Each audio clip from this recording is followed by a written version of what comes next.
dukkha pattaca niddukkha, bhaya pattaca nibbhaya, soka pattaca nissoka, hantu sabbe pipanino. May the suffering be free from suffering. May the fear struck be free from fear. May the grieving be free from grief. So too may all beings be.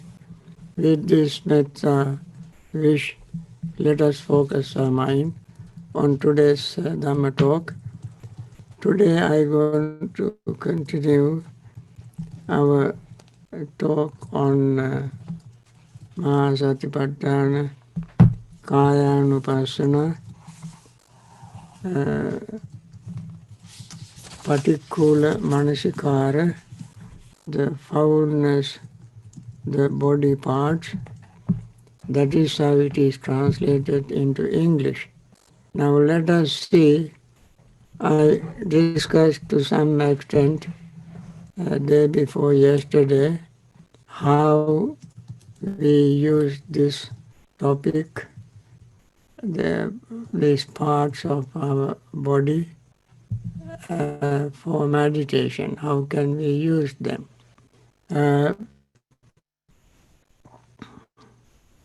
I gave two stories to show how normally people look at the body. That is called the way, going in that way is called going with the current or going with the grain. That is how normally people look at the body. Either it is beautiful or ugly. When we say beautiful, lust arises. When we say ugly, hatred arises. Since hatred arose in those monks, they committed suicide. Since lust arose in that monk, he could not concentrate. So we want to avoid both hate and lust. We do not meditate to increase hate or to increase lust. We meditate to get rid of them. Therefore, this meditation is very special without falling into either extreme, emotional extreme and intellectual extreme. We want to practice the middle way, middle path. The Buddha's central teaching is the middle path. In this, what is the middle path? Looking at the body parts exactly as they are.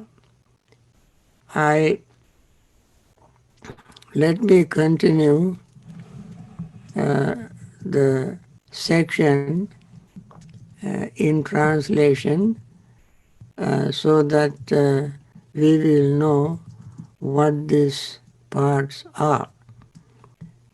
And also, Buddha used a very profound simile appropriate for the theme of this meditation. Now let us see. Just as though there were a bag with an opening at both ends, full of many sorts of grains, such as hill rice, red rice, beans, peas, millet, and the white rice, and a man with good eyes were to open it and review it thus. This is hill rice. This is red rice. These are beans. These are peas, this is millet, this is white rice. So too a bhikkhu reviews this very body upwards from the sole of the feet, downwards from the tips of the hairs, enclosed in skin, as full of many kinds of impurities. There are in this body head hairs, body hairs, nails, teeth, skin, flesh, sinews, bones, bone marrow, kidneys, heart, liver, pleura, spleen, lungs, large intestine, small intestine, undigested food in the stomach, feces, biles, phlegm, pus, blood, sweat, fat, tears, grease, saliva, mucus, synovial fluid, urine. These are the 31 parts of the body. As I mentioned the other day, later commentators and teachers added the brain to the material, what do you call, to the earth element. Earth element therefore made of 20 parts. In this section we have only 19, ending in excrement of feces, then added the brain to make it 20. However, whichever part we add, whichever part we reduce, remove or deduct, all these parts we use as objects for meditation. Now, the simile is very meaningful simile. In this simile, one who opens a bag that has two openings, one is closed, other opens in the broad daylight and with very good eyesight, a person look at these grains and he identify these grains. He simply identify hill rice as hill rice, red rice as red rice, beans as beans, peas as peas, millet as millet, and white rice as white rice, red rice as red rice, and he simply identify them.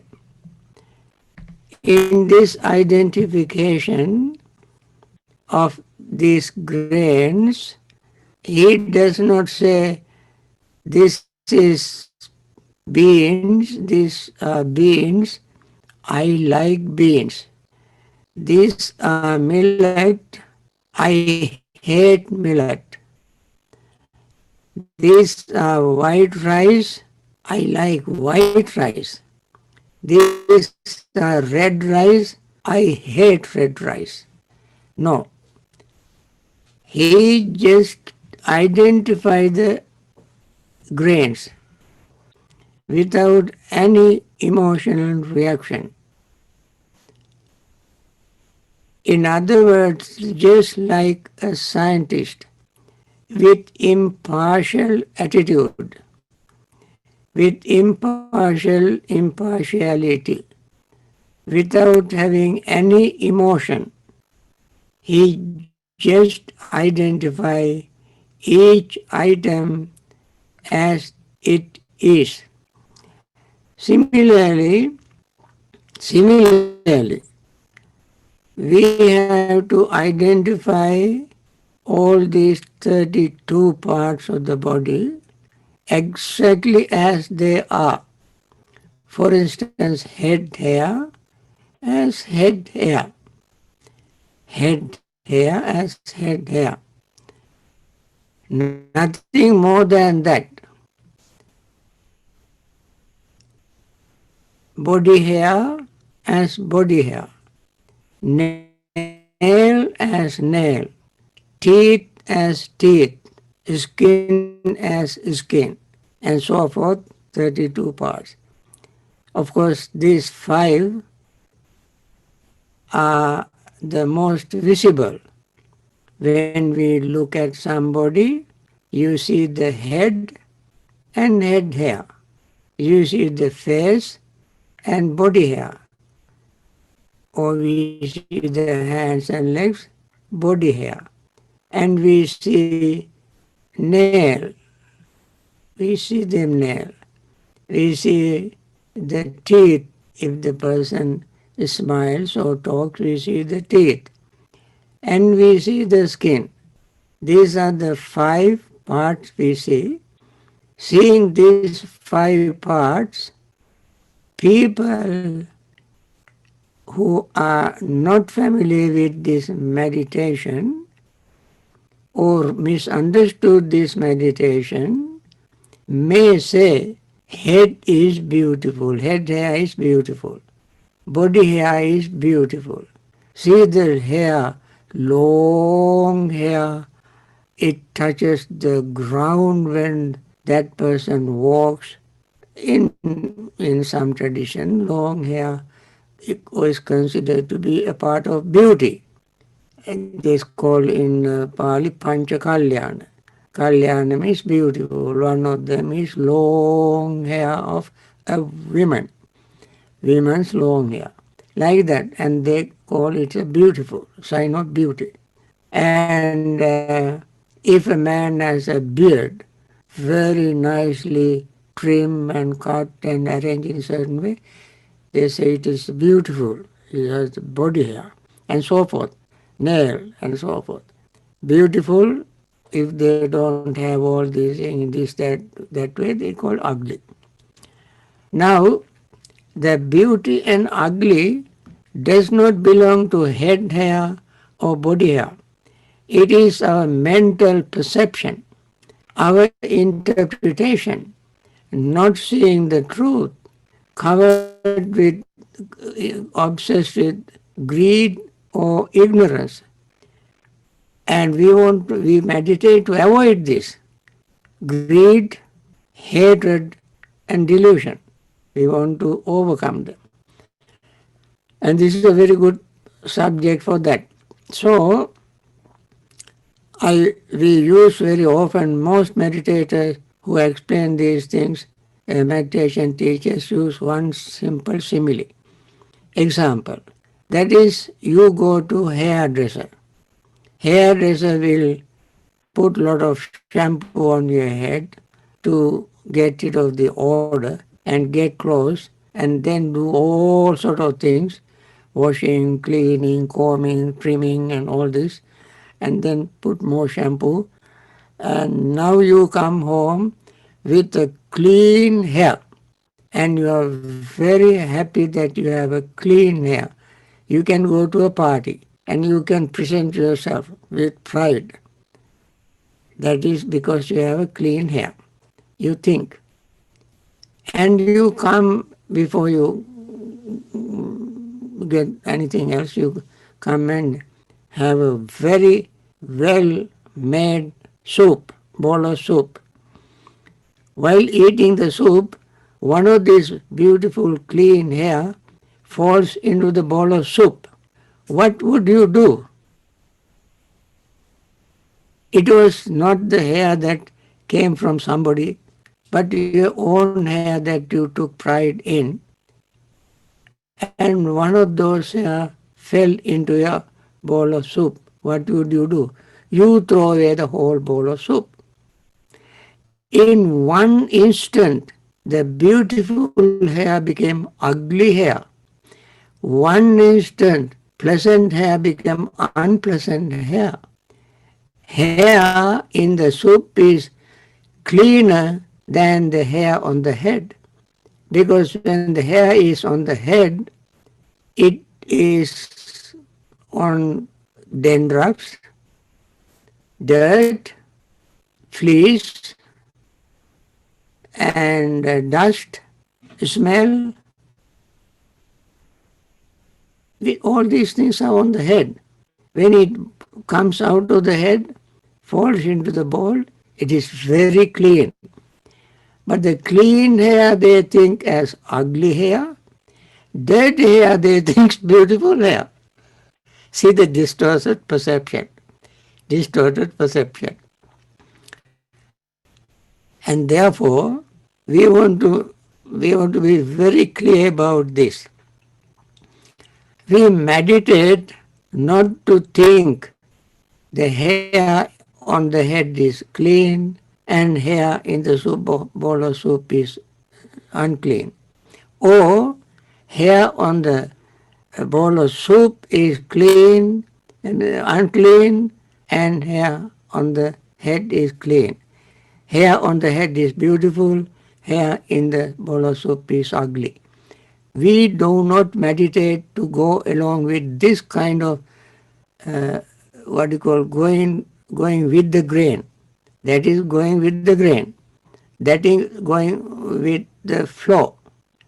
We meditate to go against the flow, against the current. And this is called Patisotagami. Buddha's teaching is going against the grain. And this head, hair, body, and so forth, these 32 parts, therefore, we have to look at them exactly as they are.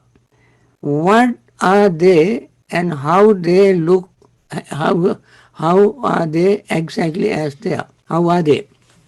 They all are impermanent. Impermanence is neither beautiful nor ugly, pleasant or unpleasant. It is impermanence, just impermanence. Unsatisfactory is not beautiful or ugly. It is unsatisfactory. Selflessness is not beautiful or ugly. It is just selfless. Now, beautiful or ugly is the way that normally people accept, follow, believe, and behave according to that. Impermanence, unsatisfactoriness, selflessness is not the ordinary way. Although we don't go through the beauty or ugly. We go through impermanence. We go through unsatisfactoriness. We go through selflessness. In this meditation, friends, we are trying to understand the true nature of this body. I mentioned the other day, I don't know when that other day was, but I mentioned when you take a tiny little piece of excrement and give to a scientist to analyze it and to find out its composition, what is in there.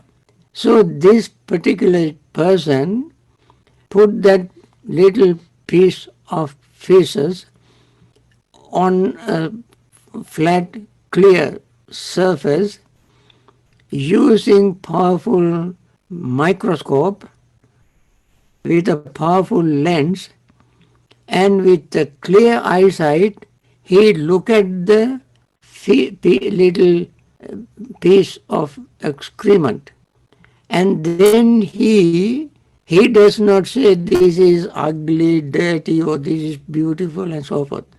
He leaves all this aside and keeps the mind impartial, neutral.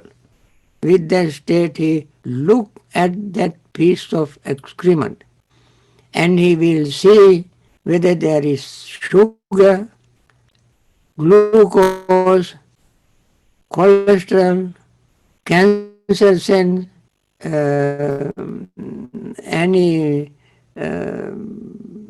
what you call A cells, A type blood, type of blood A or B or D, A plus, B plus, whatever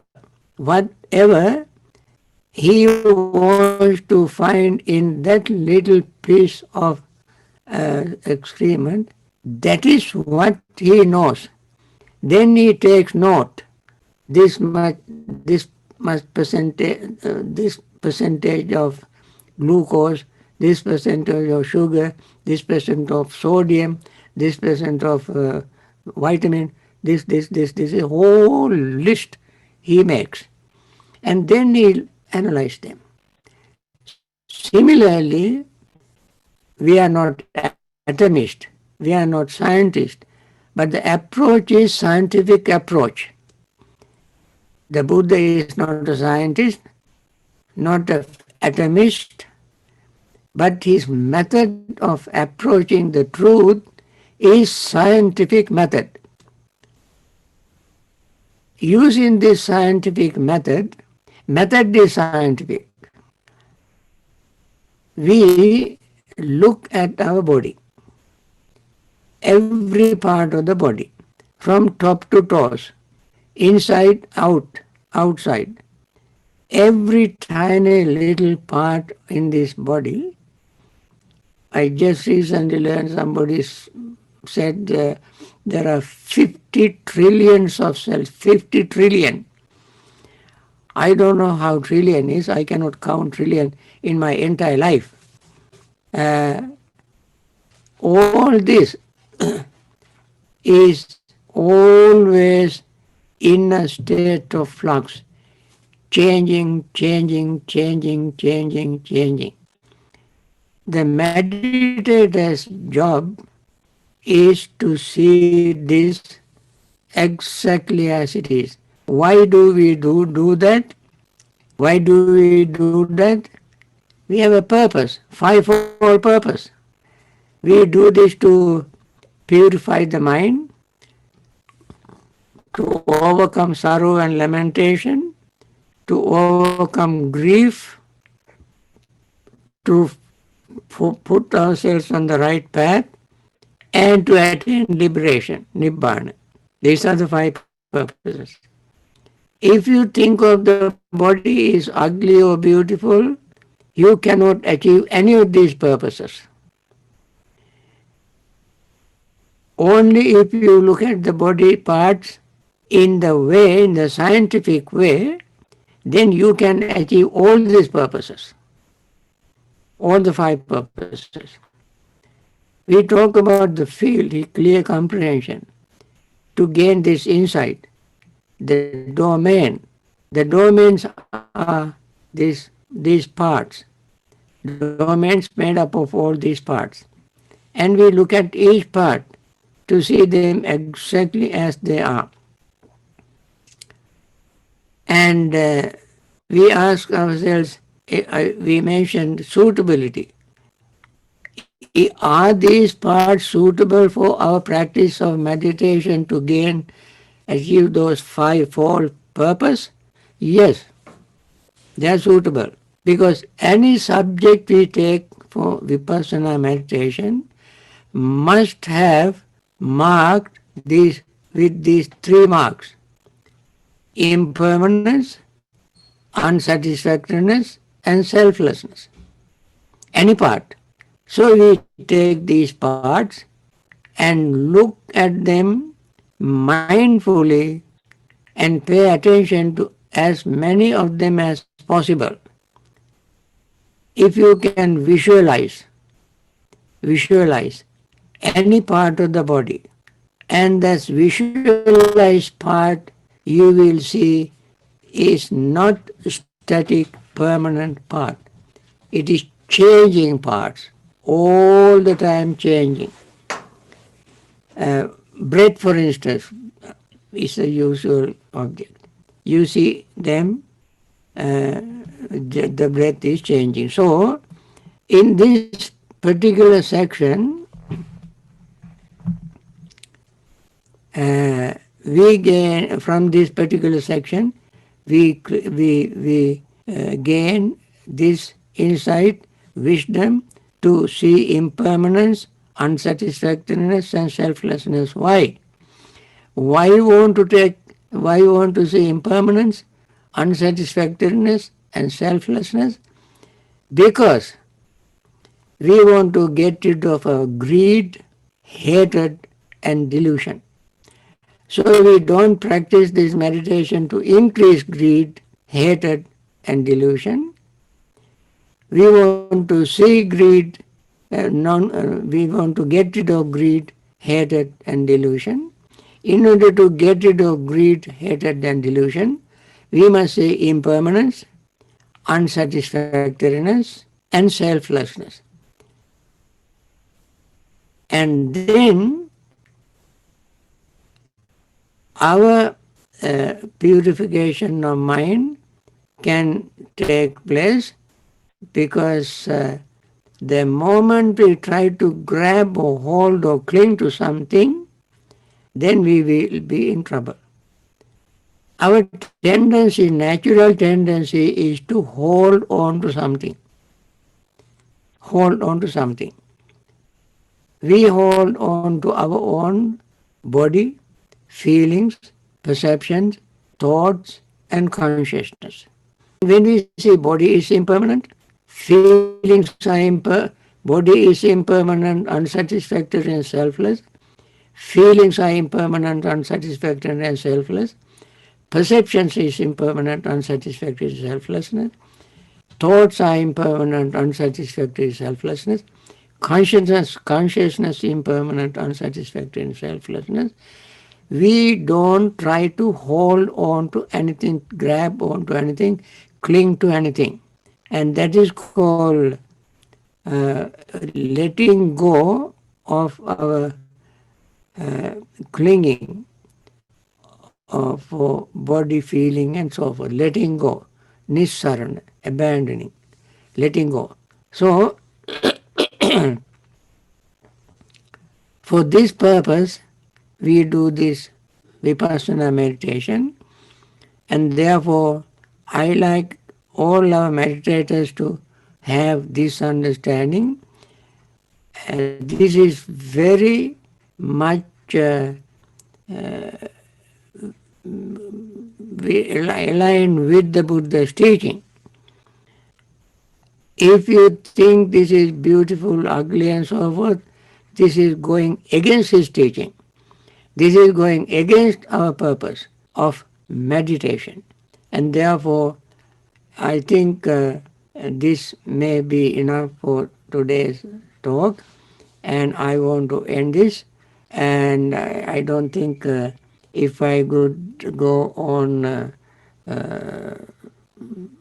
too long, I may not have much time to get our wish.